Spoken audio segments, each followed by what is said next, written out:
Hey, everybody, we are the Non-Prophets. I'm your host, Jeff D. My co-host is Vic Farrow. Hello. And our producer, as usual, Russell Glasser. Sitting on the floor. Desperately tinkering with the equipment last minute to make everything perfect. Today's opening music was Hocus Bogus by King Tammy.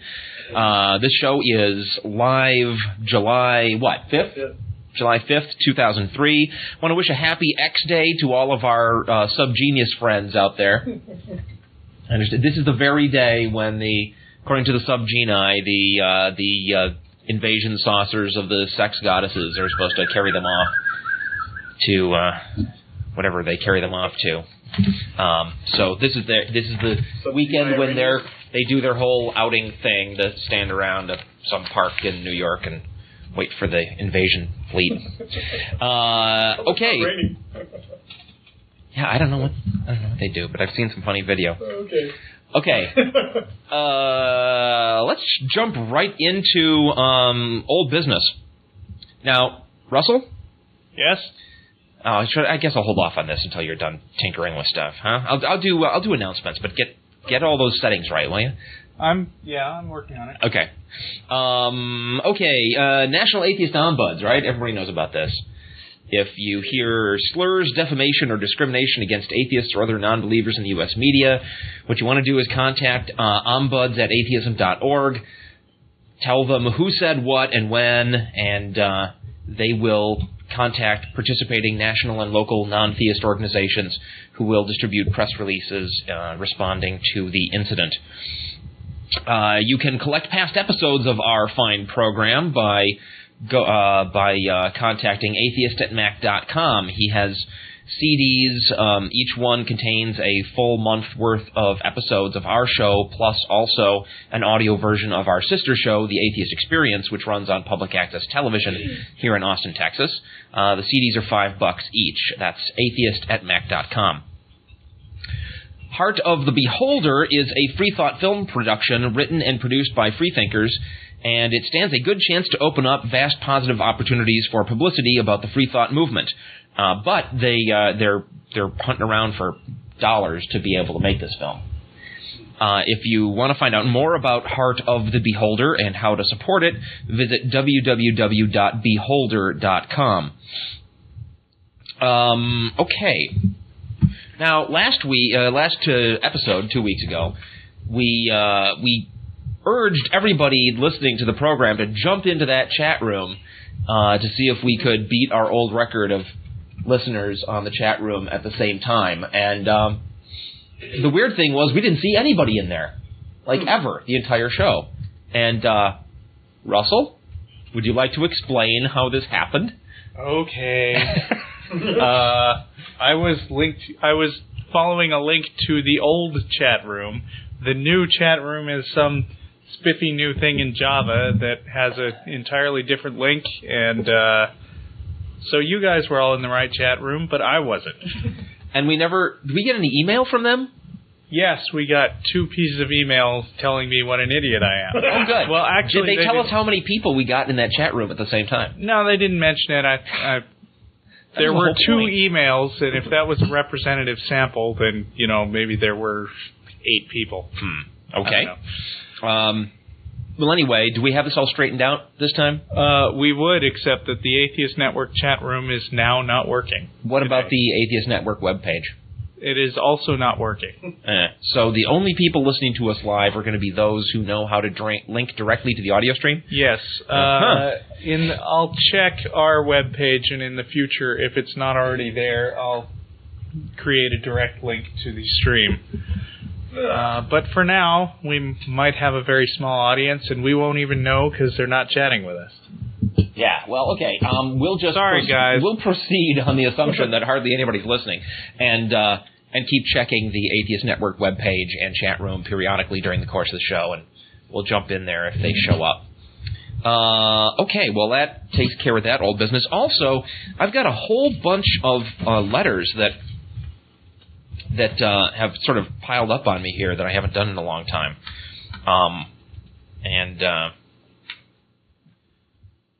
let's get right to them, okay? Kenneth wrote, glad to hear you are back. Would have been nice to see you in Tampa for the Atheist Alliance International Convention, maybe next year, wherever it is held.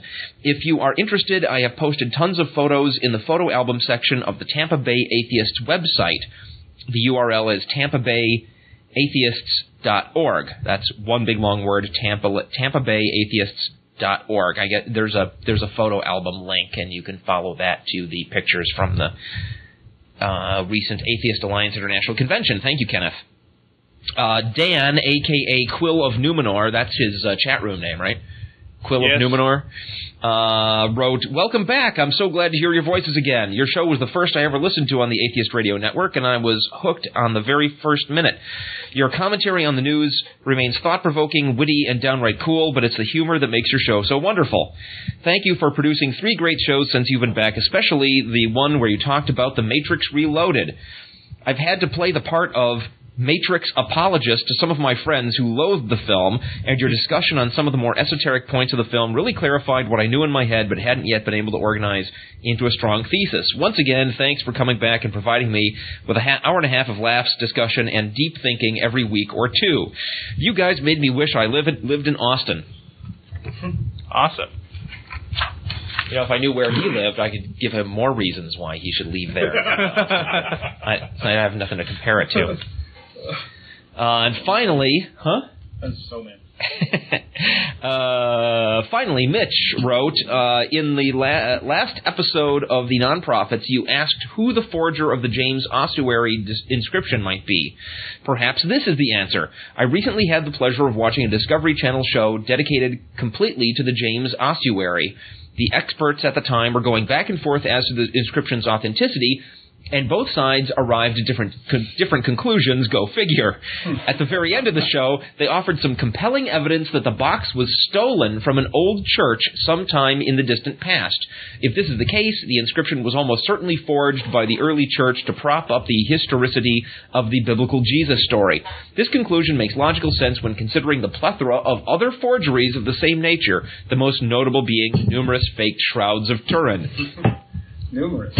Yeah, we need less loud clanking noises on the table there, young lady. Can you go eat your pancakes someplace else? Or not at all? That'd be fine too. Ladies and gentlemen, Caitlin. Caitlin, say hi. Caitlin, hi. Okay. Hope this information helps and keep up the good work on the show. Thank you, Mitch. Let's go into news. Vic, why don't you do some news? All right. Yeah, start. You probably have a continuation of the story we were talking earlier. But in San Antonio, Texas, just about 60 miles from here, a 22-year-old man is facing 1 count of arson, but the police think that he may have set more than a dozen small fires at churches. Yeah, fire. Now, I don't advocate burning down churches. No. Arson in any kind. But why did he do it? Jesus Arturo Barraza has visited a number of churches recently to talk to ministers about their beliefs. Police think that he returned later to set fire to these churches. Apparently, he was upset over what he perceived to be conflicting interpretations of biblical teachings that he had been receiving from various churches and various denominations throughout the city. But wait a minute, we're upset by that too. Yeah, we don't like how inconsistent all the claims are and stuff, but we don't go burning down churches. Why does this guy do it? Well, this guy's apparently religious. Once he was caught, he told investigators that God had told him to commit these crimes, and that during the commission of these crimes, God was protecting him and watching over him. Police say they have evidence, including the self-incriminating statement he made to authorities linking to Barraza to 14 fires. If convicted, he faces between 20 and 99 years in prison. Now, come on, what kind of crazy person would just attack some place that never did them any harm just because they think that God told them to? So what's the difference between this guy and us? The difference between this guy and our current standing president. Well, hold on. We'll get to that story in a second. We're still talking about this dude. The difference between this dude and us is not that he isn't annoyed. Is not that we're not annoyed by the confused, mismatching claims coming out of Christianity, but that we don't believe in some invisible man who's going to tell us to go out and try to set the churches on fire. Right. That's the difference. Speaking with him, said the Reverend Doug Stormont, It was clear that there were issues that went beyond the questions he was asking. Apparently this Reverend Doug had asked him to come back. Come back and we'll talk some more. Well, he came back and he set fire to the place. Okay. Now, the U.S. President, George W. Bush, met with the Palestine Prime Minister Mahmoud Abbas al-Abak. I can't pronounce this stuff right, so I'm going to just live with it. Apparently of Jordan. And according to a report in last week's Haaretz, which is a it's Hebrew. It's Hebrew. That's a Jewish Israeli newspaper. Bush told Abbas, quote, God told me to strike at Al-Qaeda, and I struck them. And then he instructed me to strike at Saddam, which I did. And now I am determined to solve the problem in the Middle East. If you help me, I will act. And if not, the elections will come, and I will have to focus on them. Okay, that's a bizarre statement altogether, whether he said it or not. Now, there's some questions as to the authenticity of this quote, because it's third hand. Third hand. It was translated from Arabic to Hebrew and into English. But here's the thing. And even that, Bush has an out. He can just simply deny that he said it that way. Sure. But here's the thing. Right here on this show, way out of keeping with our normal procedure of not predicting things, I recall distinctly just floating this idea that the place that George Bush got the idea that he needed to attack Iraq, specifically where he got the idea that Iraq had weapons of mass destruction, right, was from praying.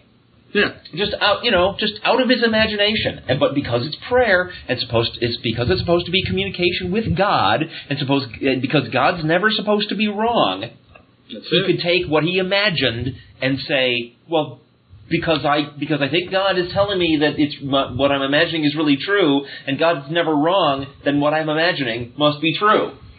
And here is, if not exactly a smoking gun, then some significant circumstantial evidence that may be exactly the sort of thing that happened. And which raises a whole bunch of questions. If he did say it, this is the man who can launch the world's biggest arsenal of weapons of mass destruction, including the chemical, biological, and nuclear, at any given moment. And is this the kind of guy we want saying that he gets his instructions on who to make war with from God? Yeah, because clearly, this other lunatic in San Antonio burning down churches claimed that he got his instructions from God. On the other hand, I have some evidence here in another story that it may be God is all in favor of burning down churches. Oh, really? Yeah. Lightning strikes as preacher asks for a sign from God. This is from July 3rd.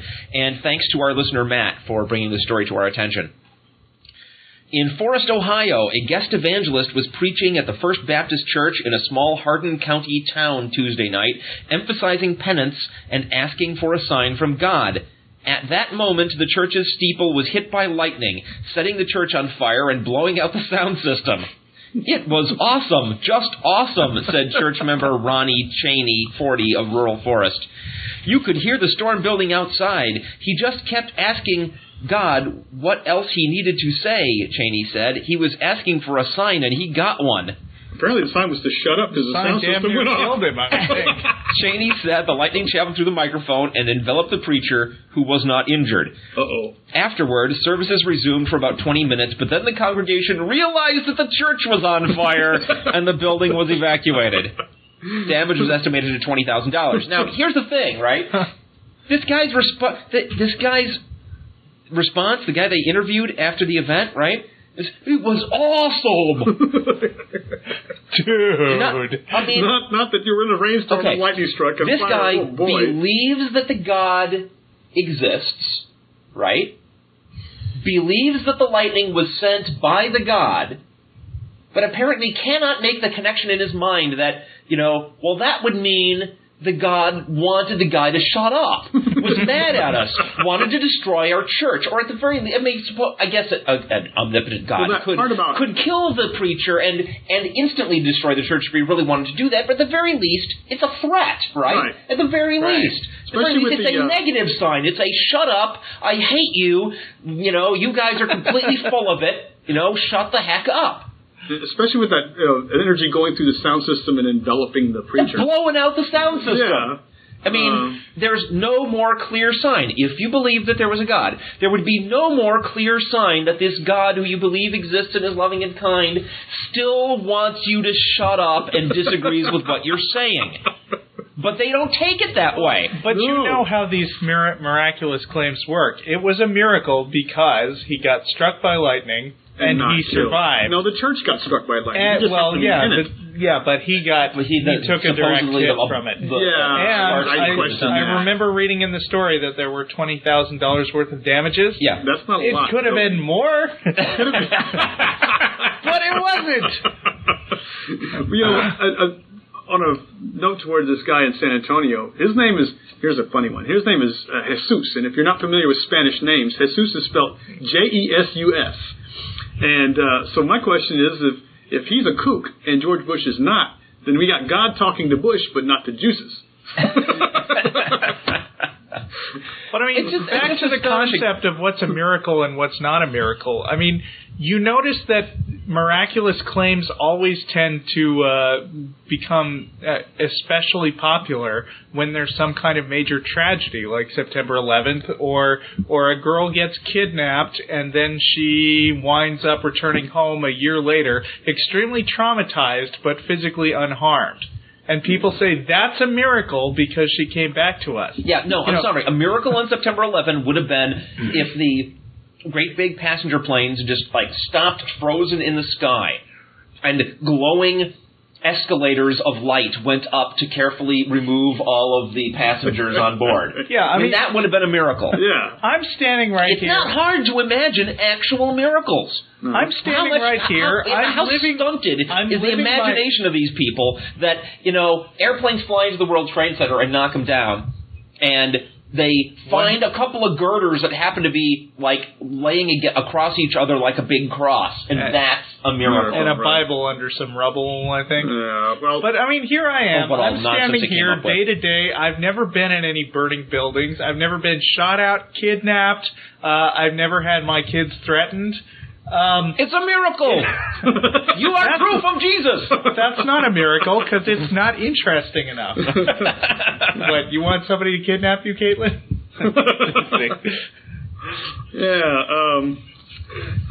I never cease to be amazed at how they will twist anything and everything around to fit into this little fantasy world they've got going about God and Jesus and miracles and angels and...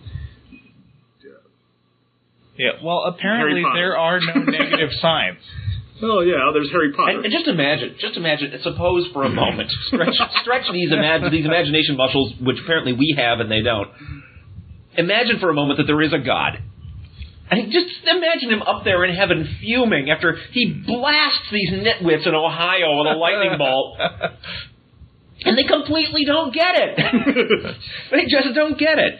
So now, coming back to reality for a second, I want to see a transcript of the sermon, right? I want videotape. Yeah. I want to know exactly what this guy said when. Because the other thing that's extremely common in these miracle stories, I'm making the scare quotes with my fingers again, folks, in case you can't see that through your internet speakers.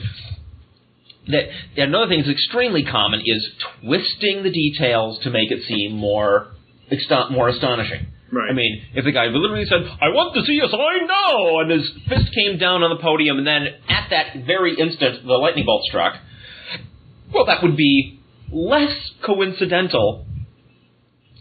obviously coincidental than 15 minutes later he said something about God showing him a sign. They're sitting there with their heads bowed, and then all of a sudden, 15 minutes later, something.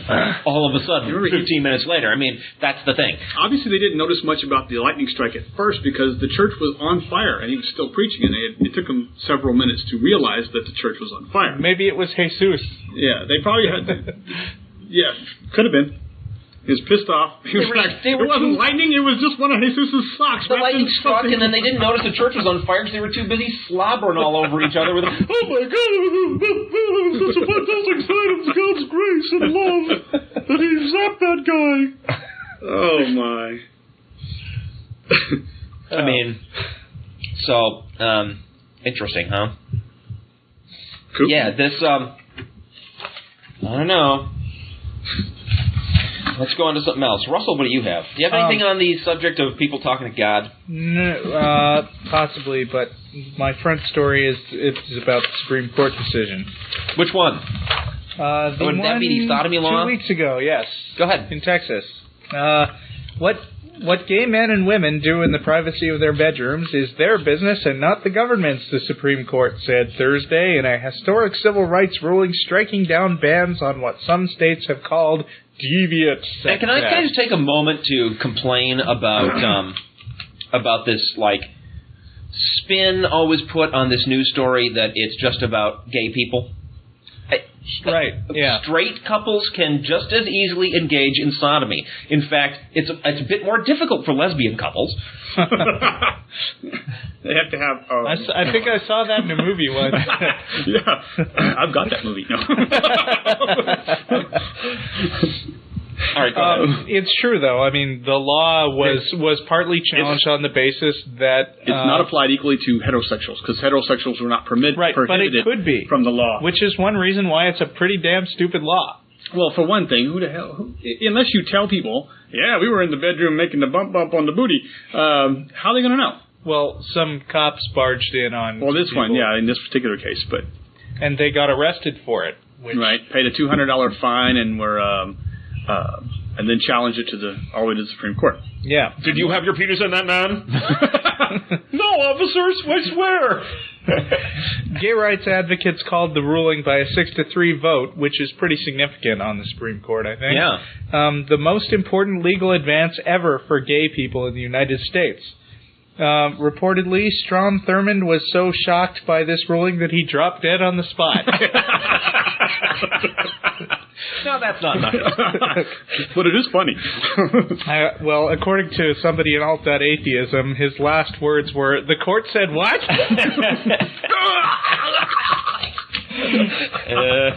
Well, back to the story. Go ahead. Two gay men arrested after police walked in on them having sex are entitled to respect for their private lives, Justice Anthony M. Kennedy wrote. The state cannot demean their existence or control their destiny by making their private sexual conduct a crime. In a lengthy, strongly worded dissent, the three most conservative judges called the ruling a huge mistake that showed the court had been co-opted by the so-called homosexual agenda. Yeah, we had that homosexual agenda once, that right? Would be Scalia, Thomas, and some other dumbass. Rehnquist? Probably. Yeah, it is. Interesting. Now, why there was this of interest to atheists in particular? Well, because obviously the attitude against certain sexual practices is, if not driven entirely by religion, though in this case I think a really good case can be made that the Bible is the source of these things in our culture. Then at the very least, if it's not coming from the Bible, then people are using their religion as justification for making laws enforcing their own personal views about what's icky and shouldn't be tolerated. It's not just Christians too. The Buddhists are now going after homosexuals. Well, I mean, to a certain part, yes. To be fair, there are certain sects of I've Buddhists heard even atheists go out of their way to make weird there are homophobes about, and evolution. Even in the so-called smart people. Evolution did not intend for people to have sex. And they're making that same old mistake of evolution intending anything. Yeah, right, exactly. So, no, the reason for atheists to be happy and excited about this Supreme Court decision is that it is a victory for secularism and another blow against theocracy. Yes, good. And it was closely followed by a ruling in Canada. There's gay marriage in Canada now. Yes. Right. And now the biggest chant from the religious conservative... I didn't say they were connected, but they were... The biggest chant now from the religious conservative side of this country is that this is going to be bootstrapped into homosexual marriages in the United States. That because they can't prohibit sodomy, that they can't prohibit... Well, why should they want... I understand why they want to, but I don't understand why it bothers them so much. Oh, right. Well, no, it bothers them so much because they want that their view that there are righteous ways to live and non-righteous ways to live leads them to want to have special privileges for people who live the righteous way and restrictions on people who don't live the righteous way. On the last show, I mentioned that probably the reason why they're so hung up on sex is because there are no degrees of sinningness. You're either committing a sin or a holy act. And to be frank, people commit a lot more sexual sins than they do murders over the course of their lifetime. Easier target. I know I do. Oh, wait. But, that the argument that our country is insufficiently godly goes back to the ratification. I mean, they blasted the Constitution for not invoking Jesus and God for a couple of centuries. Just and it's like only they're trying to do in Europe right now. And they're only... they've only changed their tune in the last 40, 50 years, where now, well, it wasn't that we weren't godly before. We have lost our way due to secular humanism, and now we must get back to our godly nature. And they've had to rewrite history in order to do this. Back to the Christians lying, or we haven't gotten there yet. What do you mean? Christians lying to put their point. If the history doesn't back up their claims, we'll just rewrite history. Yeah. We'll change the meaning and say it was not like that, it was like this. Good plan. But it's working. I mean, they're doing it over a slow period of time, inching these ideas into the population, a population who is, in my opinion, willfully stupid anyway. Well, they're also undereducated, thanks in large part to the religious right, things. Who think that there is an agenda, an overall encompassing mission. They, like, for instance, public school. They hate public school. They can't infuse their religion in public school, so the best thing they can do now is to try to destroy public schools. So they work as hard as they can on getting public schools to malfunction by not supporting them, and then blaming the public schools for their malfunctions that they were in charge of causing in the first place. Which goes hand in hand with Bush's moves to make every school submit to a standardized test and then try to pull more and more funding from schools that don't do better. Right. Which is no way to help them improve on the standardized tests, but that's fundamentalist logic. Now we can get to the overall goal here is to destroy. They even said that there's leaders in the religious right who have said the overall goal is to destroy public schools. Yeah, if you guys have ever heard the debate with Kent Hovind on the Infidel Guys show, Kent Hovind is all over that. He thinks that public schools should be banned. Right, and replaced with, because that way you get religious schools. You either get religious schools or no education at all. But this is another issue. Just like homophobia, this is another issue on which many atheists disagree. I've met a lot of atheists who agree that public schools are bad and we shouldn't have them when we should have private schools. We've been bought into that propaganda machine that says that they're bad. You say a lie long enough and loud enough, and people start accepting it. It's that whole libertarian viewpoint that, well, I should decide what I want to do with my money. And if private school legislation means I get to decide where the tax dollars of mine that support education go, then yeah, that's a great thing. I should just have that on principle. The problem is that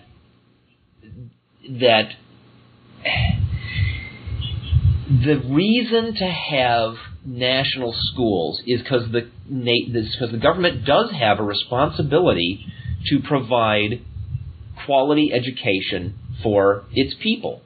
I mean, the country benefits from an educated population. Our national natural resource, and it is the national government's responsibility, and the state's responsibilities. And taking that away from them is just what, on the one hand, you could say, well, I could make sure my children go to an even better school. You're also condemning other people's children to go to even worse schools. Mm-hmm. And it matters, as a citizen, what kind of education level you can expect to find among your fellow citizens.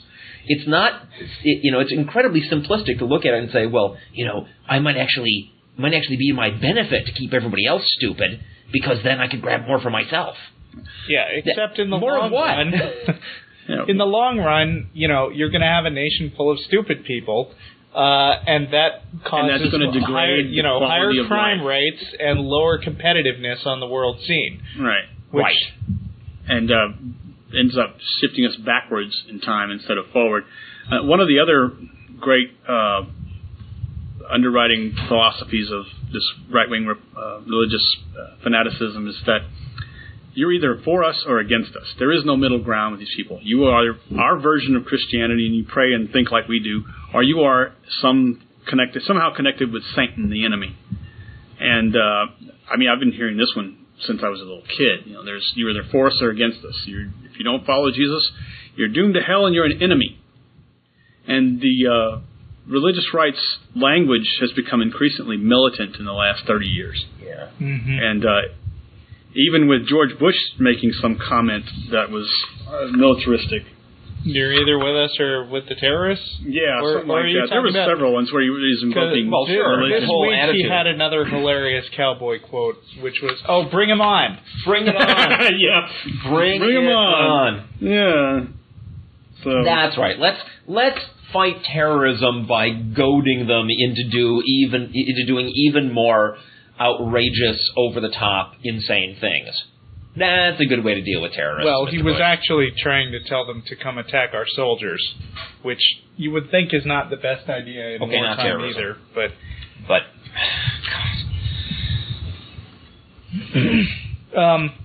back to the ruling. Yeah. The case is Lawrence versus Texas, if you want to look it up. That's all.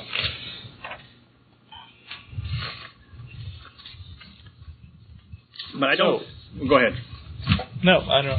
Are we done? I don't think that there's enough people out there actually showing the religious right to people for what they really are. And it's a disenfranchised movement that seeks to overthrow democracy and replace it with a theocracy. Disenfranchise my ass. Yeah, well, they're not... There are a group of them that are well organized, but they rely on disseminating themselves, hiding themselves, so that they can't isolate. You can't take out one group and it's done. It's over. Speaking of which, maybe we should talk about this now. Time Magazine has a big article. It's the cover article. The issue is currently on the newsstand, right? June 30 issue. It's got a hand holding up a great big frickin' golden cross. You can't miss it. Should Christians convert Muslims? And there's a long article in here about, opportunist religious fuckwads going into other people's countries to turn those people into Christians under the guise of helping them. Right. And what I find astonishing about the article is that the article never questions whether the idea of trying to manipulate people into changing their core beliefs is a good thing or not. They never even address that. It is assumed in that article that it's okay for people to go to each other and try to change those underlying core beliefs, no matter what those beliefs are. I didn't really get that out of it. They don't make a point of that, but they do completely refrain from questioning whether that practice can be a good thing in itself. Well, they talk about stuff like this is just they talk about things like basically journalism, where they want to be able to just report the story and not comment on it either way, just present it. There are liberal Christian organizations, but there are issues there. That's not like the Time Magazine refrains from talking about ethics in other situations, right? In other articles, but when it's religion. On the other hand, I read this on the internet, so I didn't see all these sidebars that are in the actual article. I don't know what they say. Yeah, I didn't. read it. I'm sorry, Vic. I read mine online too. So, okay. But it does make the point of saying that some of these aggressive evangelical tactics have put other religious charities, some of the more legitimate ones, at risk because as they've missionaries has doubled since 1987. There's like 27,000 of them out there now in the Middle East. They see the Middle East as this zone of the uninformed masses that have not heard the true word of Jesus yet.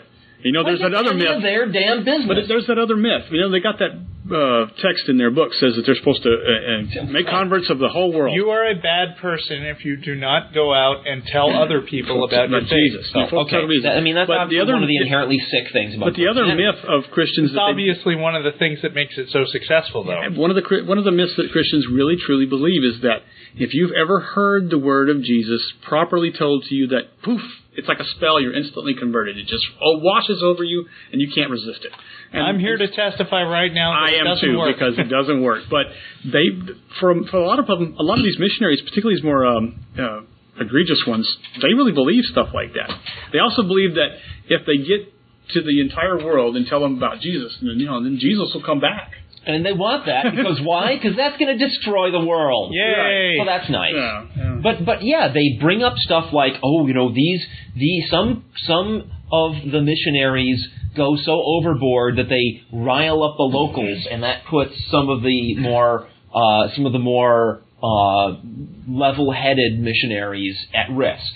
Yeah. Well, that's fine, but it's still not addressing the core issue. Yeah, okay, fine. So some missionaries are more over the top, and they get other missionaries in danger. Still missing the question. The question is, is it a good idea for any person ever to just go around and try to change other people's beliefs, particularly when in every single one of these cases it's under the guise of pretending to help those people, and when they couldn't do that anymore because some of these Islamic countries, visas were revoked. Yeah, their religious visas were revoked. Then what do? They go in under the guise of being, corporations. Right, we're going to go in there. We're going to go in there and help set up Microsoft networks in offices and companies in Islamic countries. And oh, by the way, in the meanwhile, in our spare time, we're going to be trying to convert people to Jesus. So we can't. It's all trickery. It's all subversive trickery. The whole article starts out with this woman dressed up in a burqa with broken English, talking to a group of missionary trainees about Islam, and then saying, I have these questions about Jesus, and getting them to sound off, and then all of a sudden revealing, no, I'm not really a Muslim. I'm a Christian missionary just like you, and if you want to go over there and convert to the Muslims, you got to go pretend to be a Muslim. Right. They teach each other ways so that they can more sneakily lie to people and openly say that they're a Muslim faith, and then get a conversation going and shift it over towards Christianity. And I'm kind of thinking that, apparently they don't read those 10 Commandments, because there's that bear false witness thing. And that seems to contradict that tactic of they do raise that issue in this article. I appreciated seeing that conditions like not being able to go in as a theistic organization and having to go in, under false pretenses, that puts those people in the position of having to lie, right? But they don't really go into it. I mean, it's that to me is just indicative. The fact that they're willing to lie to get in there is just indicative of the corrupt nature of the entire activity. I mean, let's set that article aside for a second, okay? Is it ever okay for one person to try to trick another person into changing their beliefs? Ever? Not to trick them, no. What do you mean by okay? Open, I mean ethically. Ethically. Okay, it should be allowed. Should it? Should be allowed? You should be allowed to try to trick somebody into changing their beliefs. You should be allowed to try. Why? Because I can't think of any law that would ban it that would not be more. But I'm not talking about law, I'm talking about ethics. But I am talking about law. Well, I'm not. Let's talk about ethics for a second. All right. Okay. Ethically, you should not do that. What can we say about should not do it? Right. Just period. You should be allowed to do it, but you should not. Is it because of the trickery, or is it because of the mere effort to change other person's beliefs? I have no problem with the effort to change other people's beliefs. I don't either. Okay. But I'm just checking. I mean, let's not. We can have a discussion about this now. We don't have to slavishly follow the text of the Time article. I mean, this is what the Time article completely ducks.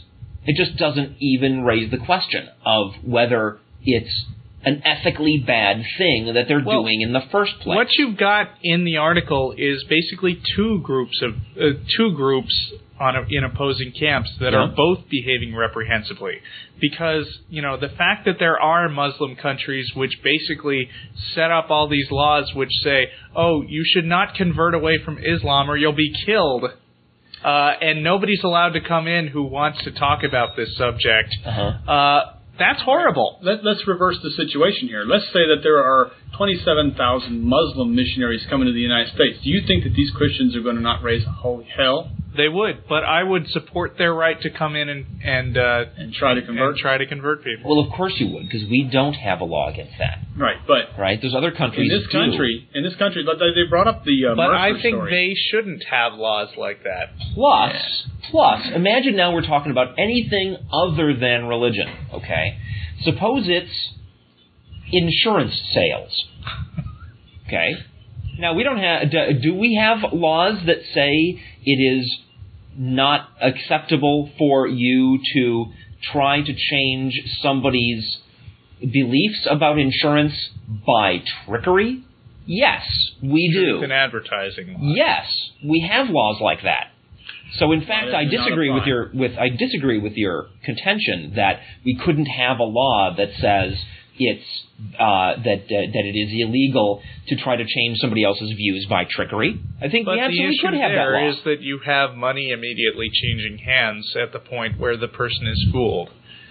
Now, arguably, you could say that somebody who gets converted to Christianity has a much bigger problem ahead of them, but no, there's money changing hands with Christianity. Just because it's not. Just because it's not contractual doesn't change that. I mean, this is a big power struggle. The reason why Christianity wants to expand into Islamic territories is so that it will have more world power. Yeah. Right? It's going for a monopoly on religious belief. It wants all of the charitable donations, all the religious charitable donations going to its own religion. Yeah, and that's certainly what they're working on here in the States. But I do agree that the trickery is the core issue, right? Right. I mean, if you simply discuss with somebody, these are my views, and this is why I think it should be that way. I have to say I've had some extremely friendly conversations with people who just came up to me and said, I'd like to discuss Jesus with you. I'm like, sure, what do you want to know?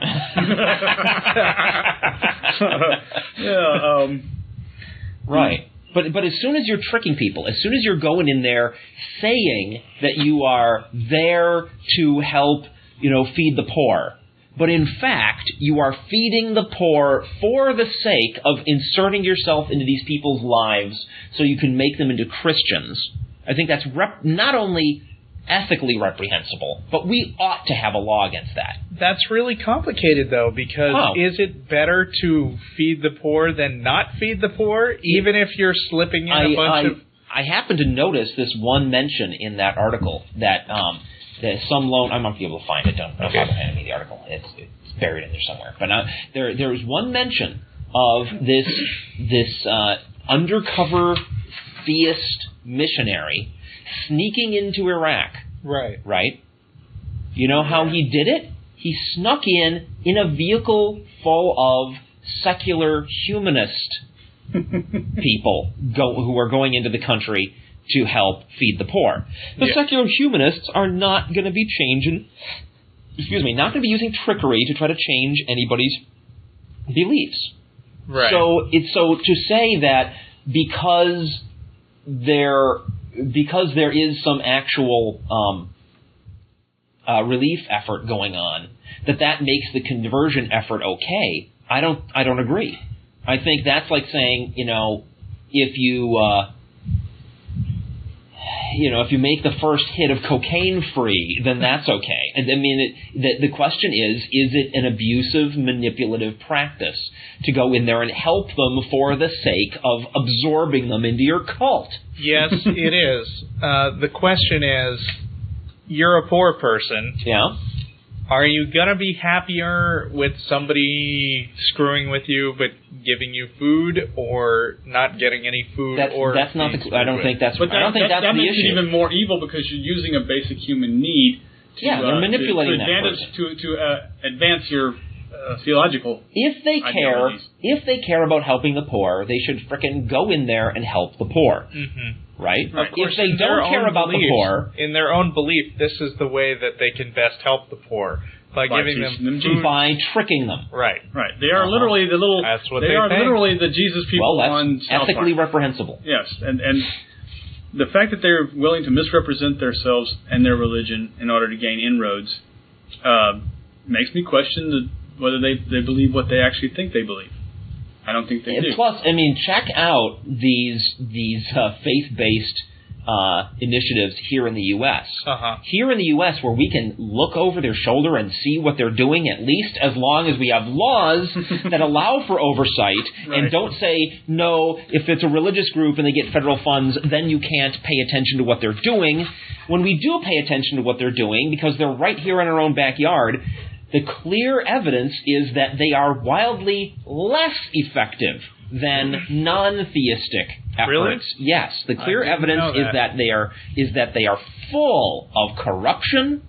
They are full of abuses where they're merely taking the money that's supposed to go to helping the poor, and instead it goes to funding, handing out Bibles or religious indoctrination.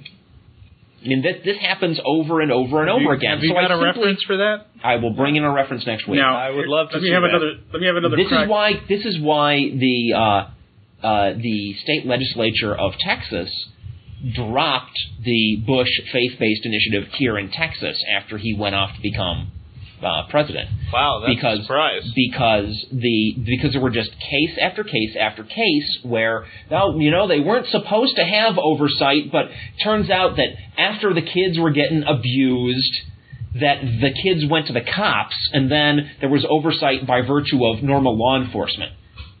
Case after case after case of abuses by religious organizations in Texas, taking state funds and misusing them and going completely nuts with them. And in some cases, clearly actually physically abusing children. And in some cases, clearly physically abusing children. So I just disagree that you can make a simplistic statement like, well, as long as they're actually helping people, then it's a fair trade-off. No, because they don't, in fact, actually help people.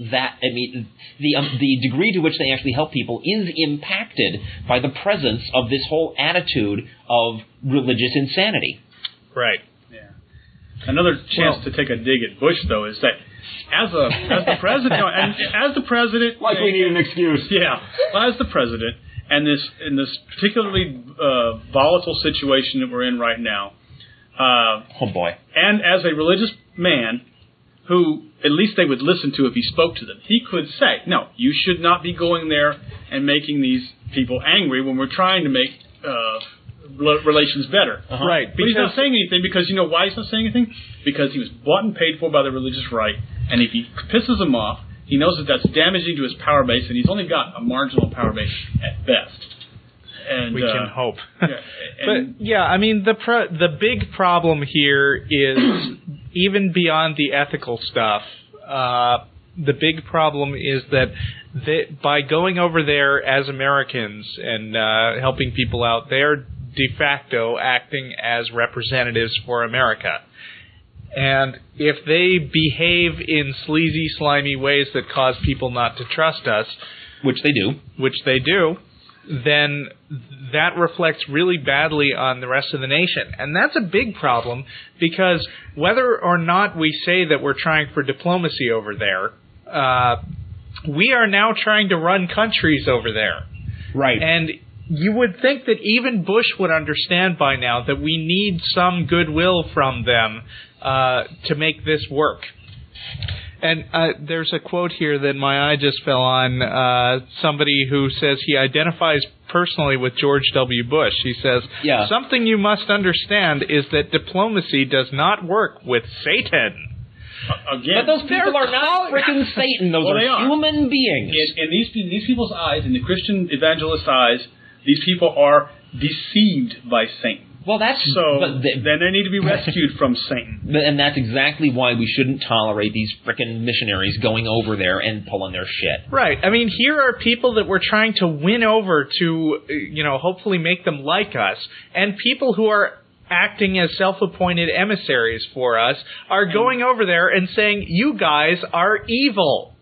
Yeah. And they're not making things better. They're sure not making things easier.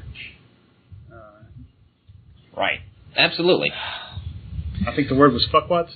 Yeah. Today's secret word.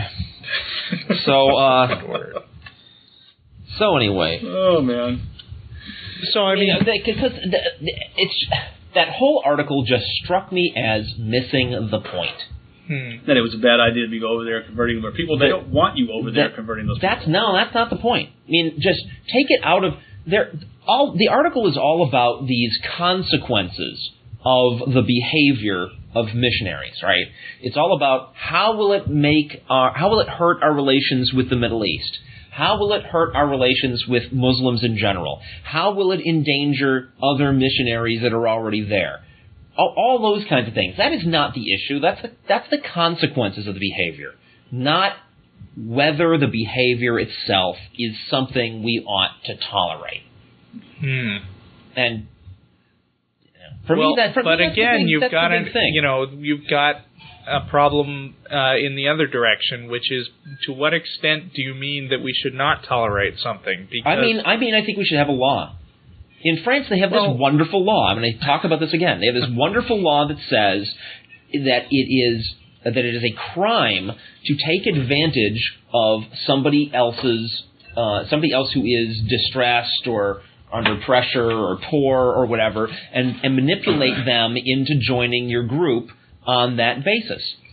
And that's a very clear law, and I think manipulating people that way is very clearly unethical, and it's perfectly okay to have a law against that. So what exactly are you advocating a law to say? That you can't go over there and tell people to become Christian? We can only have laws that affect people in our own country. True. So that's all I'm asking for. I'm saying we should have a law that says it is a crime to manipulate people with lies, with deceit, with bait and switch, in order to change their beliefs and get them to join your group. That's a real gray area, though. I mean, how's that? I'm just real concerned that any kind of law that you might pass would affect somebody who didn't really deserve to be affected. Give me a for instance. Give me a for instance. The law really would regard this fraud is stupid, but I mean, it's the first thing off the top of my head. Going over there with the express purpose. Suppose somebody throws you a surprise party. Yeah. I mean, obviously nobody would ever persecute this, but you have to come up with. You mean prosecute? Both. Okay. Throwing a surprise party. Oh, I see. Yeah. I'm like lying. You lie to the person. You take them somewhere. Lying is a you separate tell issue. them that you're going to be doing something. But I'm not talking about just lying. Where in pretending that I'm going out of town, but really helping set up your surprise birthday party. Where am I manipulating you into joining my cult? I mean, the law in France is very clear. And what I'm suggesting is a slight adjustment that is a little broader than what they're doing. I think your wording is less clear, and that's why it opens up some dangers. Well, I'm all in favor of clarifying the wording until it's only targeting specifically the a-holes that I want to target. but I mean, it is bad for our culture for people to be tricking each other into switching allegiances.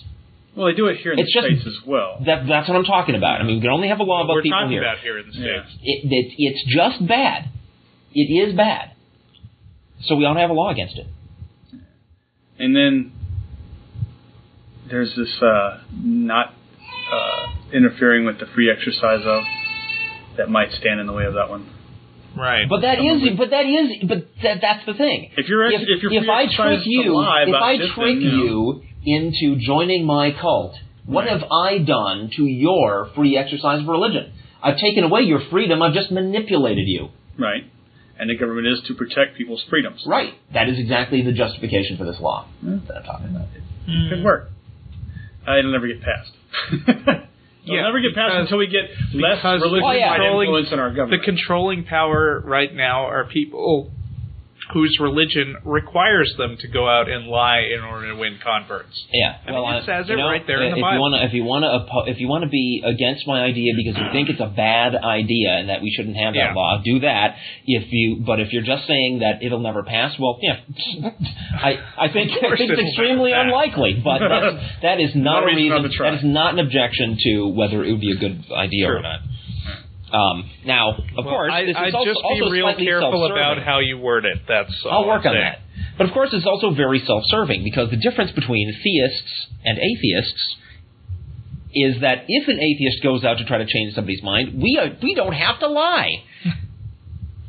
Right? It would be bad. It would be bad, for example, equally bad, for some atheists to sneak into a church congregation and make a bunch of friends, and then having gotten in there under false pretenses and pretending to be one of them, then trying to manipulate them into becoming atheists. I think that would be bad.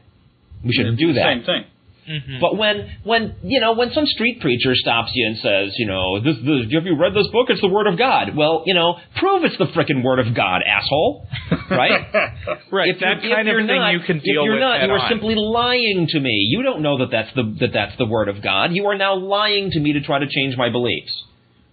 Right? Well, they've been lying to themselves, so that lie can spread a little further, I suppose. Yeah, I mean, this gets into kind of a philosophical matter of, is a lie really a lie if you believe it's true? Yeah, I think you have a responsibility for saying things that are true, even if you don't. If you don't realize it, then you're not living up to your responsibility of knowing whether the words that come out of your mouth are true or not. Mm-hmm. Phrase I heard one time is, being ignorant is not your fault, but remaining that way is. Exactly right. Exactly right. Let's do some. Have we beaten this to death now? We have 19 listeners right now. Yay! How does that compare to usual? Well, it's somewhat. It's a few less than usual, but and we can attribute that to the webpage being down. Yeah, if you didn't get here early, we're sorry that the chat room is really not working this week. And we're sure the real chat room is really not working, and we're really trying to get into the real one. All right. Well, I'm gonna try again the next time that chat room is actually working to beat our previous high score on number of listeners in the chat room at once. But we can't do it this week because it's broken. How about their main webpage? Their main webpage is atheistnetwork.com. still broken. So if people don't know anything better than to just go to atheistnetwork.com. How much you want to bet these 19 people are listening have already had the audio stream running before we came probably. on? Although I've got the stream bookmarked in my WinApp, so I'm sure a lot of people could do that too. Okay. Have we mentioned? We have not mentioned that we're going to create a formal schedule now. Oh no, we need to talk about that. Yes. Do you want to? Sure. We were going every other week, but we were concerned that this might be confusing because you never really know whether this is an on week or not. And we haven't stuck with that strictly. Right. Strictly. There have been instances where we didn't have a show when it would have been one of our every other weekends, and then we just resumed the every other weekend starting from the weekend after that, which threw the whole thing off. Yes. So here's the deal, and I'll put this on the website. We will be on every other weekend on the odd weekends of the month, meaning we will be on the first Saturday, the third, and the fifth if there is one. Right. Now, we don't mean odd-numbered weekends. Right. By the actual date. We mean the first Saturday, second Saturday, and first, third, and fifth Saturdays. Right. Right. Whenever those happen to fall. Hope that's clear. And, a lot of months don't have fifth Saturdays, so in those cases we won't be on. But right. Because those days won't exist. But when they do have fifth Saturdays, we'll have 2 weeks in a row. So that's because extra after the fifth Saturday, then there would be a first of the next one, right? Oh. Yeah, so it's slightly more this way, but it's also confusing. And it's also it is first, third, and fifth Sundays. Saturdays of every month. Yeah. Okay. Glad we got that straightened out. Let's talk about space, shall we? Space. The final Space frontier. is big, really big. And there's not really a whole lot in it. You may There think is a whole that lot it's in a it, long it's way so down big. to the chemist store, but that's just peanuts compared to space. An international team of planet hunters have found the closest thing yet to a solar system similar to our own out in space. A Jupiter-like planet orbiting its parent star in a Jupiter-like orbit. The planetary find was announced Thursday in Paris at the Extrasolar Planets Conference. It's absolutely wonderful, Alan Penny of Britain's Rutherford Appleton Laboratories told Space.com. Up until now, we've seen a whole menagerie of planets orbiting their stars, but when it comes to finding another Jupiter at a Jupiter-like distance from its star, this is the first one. The planet circling HD 70642, everybody remember that because we might be migrating there at some point, HD 70642 is about twice as massive as Jupiter and orbits its star at a distance of 3.3 astronomical units, which would place it somewhere between Mars and Jupiter in our solar system. 1 AU is the distance between Earth and the Sun, about 93 million miles, and Jupiter typically circles the Sun from an orbit of 5.2 AU. The new planet is faster than Jupiter, too, completing one orbit in only 6 years. About half the time it takes Jupiter to rotate around the Sun. I don't think we'll be moving there unless it warms up a little. No, not to the Jupiter. Here's the thing.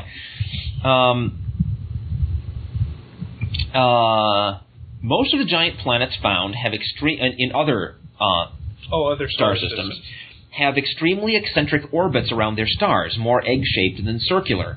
If you were to put the Earth in one of these planetary systems, its orbit would be dynamically unstable, and the big planets would just fling it out into space, right? Because their gravity would periodically snag it and toss it. Which wouldn't be a fun ride. That would be bad. Yeah, bad, very bad. Before HD 70642, the only other extrasolar planet with a circular orbit of more than 3 AU, and they mean big Jupiter-sized thing, with an orbit that far out,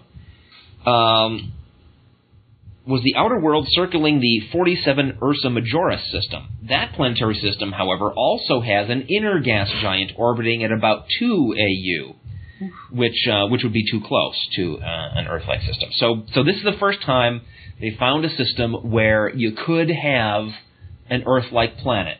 It's also an Earth-like star, by the way. I think I skipped that part of the story. You mean a sun-like star? Earth-like sun. Thank you.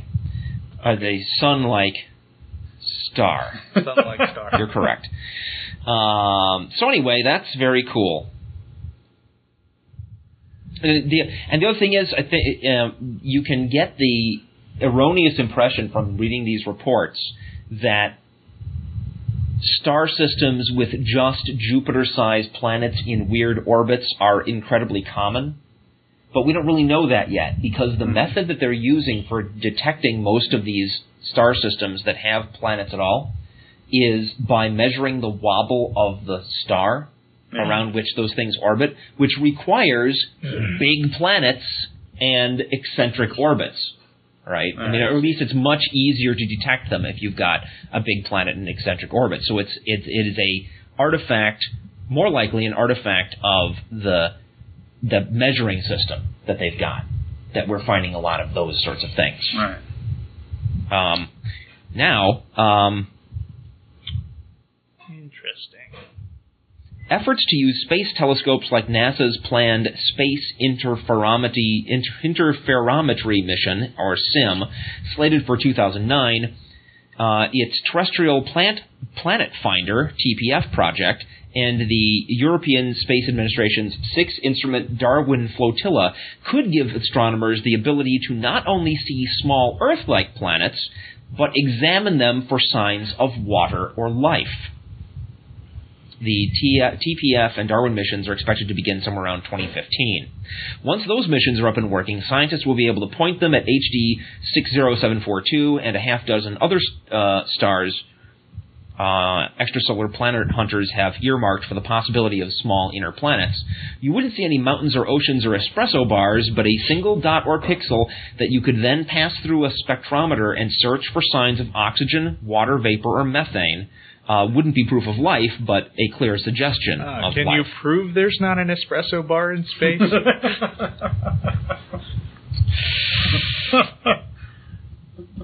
So that's key. Oh, okay. Isn't it? Yeah. I want to go to space. And, if I'd sent my $30 to the Church of the Subgenius, and if I was out at their Brushwood campsite in upstate New York right now... You might be. Or is it this morning? I don't know whether it's the morning of the 5th or the evening of the 5th when the saucers are supposed to appear. I don't know. But see, that's how little I know about my favorite cult. Are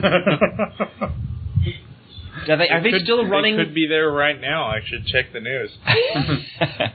Are they still running the Hour of Slack on atheistnetwork.com? Couldn't tell you. Oh, curious. Then that's where I first heard it. It's right here on atheistnetwork.com. Okay, what else we got? Well, let's just go off on something a little more humorous. Okay. A Christian college in Australia has banned Harry Potter. Oh, I was hoping and to get joined the to that long one. list. A college? A college. Not a church school class No. thing, but a Christian college Maranatha? banned Harry Potter. Maranatha Christian College near Melbourne said that the books promoted wizardry as normal, not a message we wish to send students to be exposed. And of course, Folks, there's no such thing as wizardry. Well, it doesn't matter whether you promote it as normal or not. Even if it was, there's nothing about sorcery or practicing witchcraft in Harry Potter. It's a kid's story. They have a talking hat. Yeah. All right, they have brooms with gear shifts on them or something. It's cartoonish. And Talking to say hat. And Everybody knows only snakes and donkeys can talk. Well, one of the people in this article was quoted as saying that it was well documented. This was a principal saying that it has been widely publicized that many children have tried to cast spells as a result of reading the books. Have any of them succeeded? Well, no, even worse than that. Even worse than that, I went looking on my computer. I got a new computer, so I went looking to find stories about kids trying to cast spells due to Harry Potter. Couldn't find a one. The only thing I could find was the Harry Potter spell book. I think it's like, or maybe a toy of something. There was some Harry Potter toys. I did run across the spell book that had nothing to do with Harry Potter, so why it was on that search I won't know. But well, I can see where if you had a bunch of kids going around casting Avada Kedavra, you'd have a problem. Yeah, because some of that stuff might work, but these people believe that just talking about witchcraft is a sin because it says so. Their Bible that they're not supposed to practice any kind of divination or witchcraft or sorcery or any of that stuff. But we're not talking about kids here. This is a college. A college, right? Are the students going around casting curses on each other? Or the college's librarians decided the stories were unsuitable, but they had no complaints from the students or parents. As a mature reader, I can see the difference between fantasy and reality, but some children, it's a college. Students, some children cannot. Well, maybe college means something different in Australia. I was taking it to be a college graduate. Does it mention ages for their? It did not mention ages. Now there was another related story about another school, a regular high school, I think it was, that also banned Harry Potter in Australia.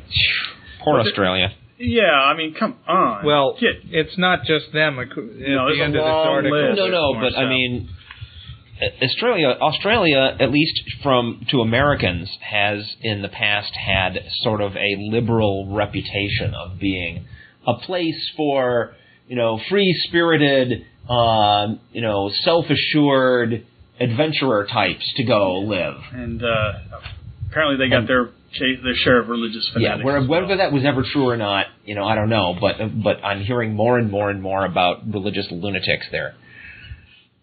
So I say, poor Australia. I mean, we know what that's like. They have my sympathy. What else? Well, it has a list of other groups that have banned, but I mean, we already know all this, so it's not really important. They mention Arkansas, New Mexico, Maine. They had a big book burning in New Mexico, in 2001. A religious group just burned them, or I think they shredded them. Although, the latest book is called Order of the Phoenix, so maybe the books will rise from the ashes. This book just came out on June 21st. It's sold 5.8 million copies on the first day in the UK and US alone, and topped the bestseller list in France despite only being published in English. This book is hugely popular. The author has made a serious fortune off of it. Are you reading these things? Have you read these books? My wife reads them. I don't. I tried. It bored me to tears. It's just too young for me. Did you see the movie? Yeah, I've seen the movies. Both of them? Yeah. Movies are cute. I don't see where they're getting the idea. I mean, there's no difference between this and the Magic in Cinderella or any of the other... it gets better in the third book, though. I think it really kicks but it's off. Still not really this overemphasis on the magic itself. That's a side issue. It just happens to be a wizard. Yeah, it's just basically normal boarding school kids who happen to be learning spells instead of math. Well, they also learn math. But and next time you dig out a mandrake, I doubt seriously it's going to scream real loud. I don't think there are real mandrakers. No, but but that's not even the issue. I mean, you'd think, okay, here's the thinking, apparently, right? Which is something they don't do. Here's the thinking. Witchcraft is evil, according to the Bible. Right. Therefore, we shouldn't have any of it in our fiction. Yeah, exactly. Right? You can't have it, can't talk about it, can't think about it, can't see it, can't be around it. Don't ever even think of it. If you do, you've opened the door to hell. So, how do they justify their missionaries going over and like knowing and talking about Islam in order to do their conversions? I mean, isn't it evil? Doesn't it mean they're supposed to not know anything about it? Well, even if they think it's not true and doesn't work, and then that Allah doesn't exist and all that, right? Even if they think that it's all fake, it's just as much prohibited by the Bible as Harry Potter. If you ask Jesus Arturo Barraza, he will tell you that there's conflict. Well, yeah, but Jesus, enough of the firebombs, dude. Yeah, that was a bad idea. They're apparently incapable of making a value judgment about in what context certain things are written about. Because, for instance, first of all, this is clearly fiction. So, it's hilarious that they're concerned about it. Again, I think you would have to read later books to really get what's going on. But I've read a diatribe against Harry Potter, and one of the points that they brought up was that one of the characters in the first book says something like, "There is no right and wrong, there's only power." Right. Now, guess who said that? A bad guy. Right. Voldemort said it. But they're using this as proof that the book is promoting that worldview.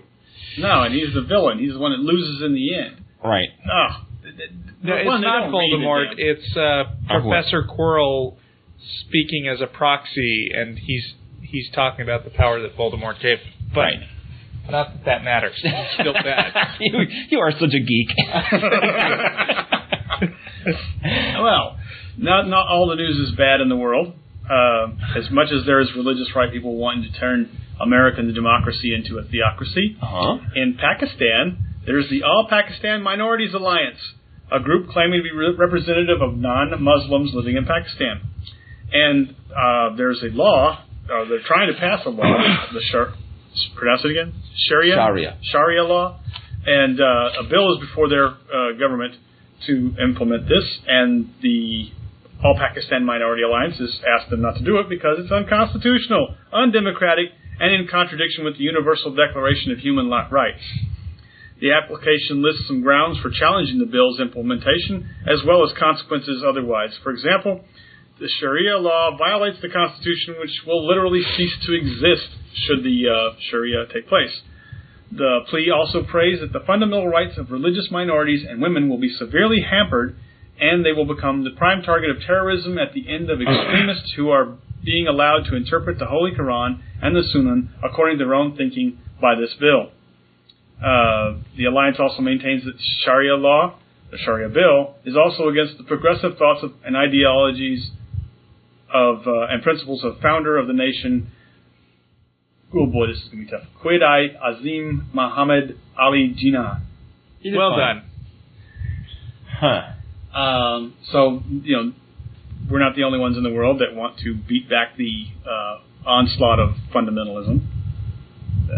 People of Pakistan, in Pakistan no less. I mean, that's a seriously Muslim-dominated country, like most of the rest of them. But there's been a lot of good news lately from a lot of fronts. And back here in the U.S., we already talked about the Supreme Court knocking down Texas's stupid anti-sodomy law, and talked about just north across the border gay marriage there. I mean, that shows And Strom Thurmond's dead. That was just incidental. But that shows a move culturally, a move away from religious fundamentalism and religious dictates of morality, which is all good. But here's a wacky news story. I don't have the full story with me, but I noticed this. The governor of, I think, Kentucky has come out. This is a Republican governor, conservative Republican governor of Kentucky, has come out with an initiative to raise the taxes on the rich. Oh, yeah. Which is like in direct opposition to the whole right-wing Republican conservative thing. But he's justifying it by saying it's biblical. Right. They have a greater responsibility to help the poor. Now, what this says to me is that these guys realize they're in trouble. That in spite of all the power that the religious right has in the U.S., they realize that their views are making them so unpopular that now they've got to find some spin where they can make concessions to the rest of the culture, right? Things like not being money-grubbing, rich people promoting assholes, and yet try not to alienate their core constituency by cloaking it in religious language. Mm-hmm. Now, my mind kind of rebels at the thought that we might be looking at a trend toward more liberal views in politics coming from religious fundamentalists.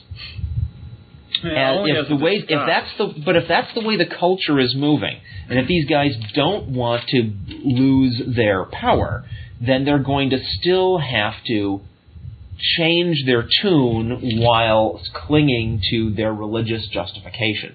Well, the religious... And I could see that, because the Bible is nothing if not the big book of multiple choice. Right.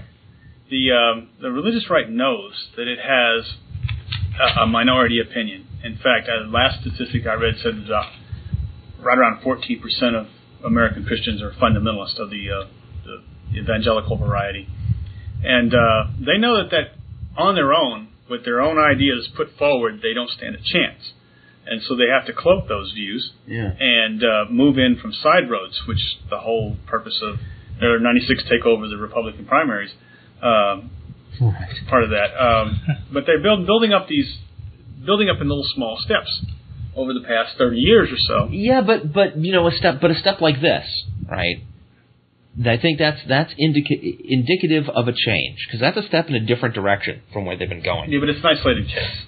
I don't know. I think it's one who's just breaking from the Republican tradition, which is a serious no-no in the Republican Party. You do not break from party politics. Well, I think we should watch... They call it conservative for a reason. Yeah, they were supposed to conserve the status quo. I think we should keep an eye on this very closely, because that's the thing. I mean, at the cultural level, things are happening that seem to be victories by a more progressive worldview at the cultural level. It's only at the political level where we've got all this conservatism dominating things. So, but culture drives politics. So I'm just suggesting keep your eyes open. It could be that we're about to see some moves in the direction of conciliation by religious fundamentalists in order to hang on to the political power that they've managed to grab. Right. If they can take over the progressive agenda and make it their own, they essentially shut out true progressives. Right. And then at least we would be back to not having to worry so much about jackbooted thugs coming through our cities and rounding us up for being atheists quite so much, right? We'd get back to the core issue of, does religion make any kind of sense at all? Right? And that's what I'd rather be talking about. Back to the other core issues that in our country, our Constitution says that you keep it private and it doesn't go into your halls of government. But you were mentioning before that there's this history of religion rewriting history in order to they've been get actively its way, called right? the Reconstructionist movement. But that works both ways, right? I mean, they will do this. They will, on the one hand, they will rewrite the past in order to make it look like they were right. And on the other hand, they will rewrite their own views in order to make themselves more acceptable in the present. And they do that all the time. Along. And I am very suspicious that we're seeing the beginning of that with this governor. That, of course, is what religion has been doing with science since forever. Absolutely. I mean, how many people do you see who are seriously fighting a geocentric universe model? I mean, a heliocentric. Right. Exactly. Exactly. As evil as they insisted that was at one point extremely in evil. history. And it was just a couple hundred years ago. Yeah. In fact, they burned people at the stakes for preaching that the Earth was not the center of the universe. And we're running out of time. Well, we're getting down to the last few minutes. What do you got there, Russell? Got some stuff. Go ahead. Katharine Hepburn. Katharine Hepburn, one of my favorite atheists. I have to admit, the only movie I've seen of hers in recent memory is Guess Who's Coming to Dinner, which was pretty good. But I'm not all that familiar with her stuff, except by reputation. But it turns out she was a big atheist. Yep. Sure was. In her book, Me. Let's see. In Ladies' Home Journal in October 1991, she wrote, "I'm an atheist and that's it. I believe there's nothing we can know except that we should be kind to each other and do what we can for people." Yeah. Sounds good. That also appears in her autobiography. Okay. That is in an interview. I thought he was talking about a... Well, it says it's from Ladies' Home Journal, but I guess it's taken from her book. Okay. And in another interview from 1990, she says, "I don't fear the next world or anything. I don't fear hell, and I don't look forward to heaven." In response to a quote about how old she is. I mean, a question. Yeah. But Katharine Hepburn was a stand-up, gritty kind of gal. I mean, she made a name for herself and did it in a hurry. And, of course, her most famous thing was having a love affair with Spencer Tracy for several years. Until his death. He was a pretty cool guy, too. He died in her bathroom. Oh, yeah. Worst places to die, I'm sure. Yeah, Elvis died in the bathroom. Spencer Tracy died in the bathroom. I mean, don't go to the bathroom. Her bathroom. Oh, yeah, I guess. Well, she was 96 years old. She was born May 12th, 1907. So that's a long time. She had a good run. Congratulations. Yes. And I bet that she did not prolong her life at all by praying about it. No. Probably went down cussing and screaming. Apparently that was the Katharine Hepburn style, was to be, staunch. I see. Okay. Lest we forget... there is still this ongoing issue of pedophilia in the Catholic Church. And in this very same issue of Time magazine, there's an article. If the nation's bishops thought they were going to have a quiet get-together last week in St. Louis, Missouri, the site of their annual spring meeting, they were quickly disabused of that notion. The resignation of Frank Keating, the former Oklahoma governor, who was the chair of the Conference of Catholic Bishops' Lay Review Board, reopened the festering controversy over whether the church has adequately dealt with the scandal arising from allegations of sexual abuse by priests. So the latest development is that they're thinking of calling a plenary council, something they haven't done in the U.S. since 1884. The last time they had one of these things, out of it came the rule that, they mandated the publication of a national catechism and established the Roman collar as obligatory clerical dress. So, like, they do great big things in these plenary councils that change the basic rules of what it means to be a Catholic and how they're supposed to dress and all the basic things. Keep your pecker out of little boys' booties.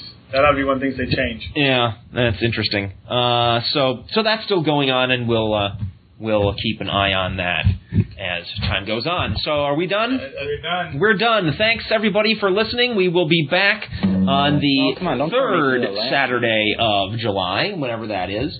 And we'll leave you once again with Hocus Bogus by King Tammy.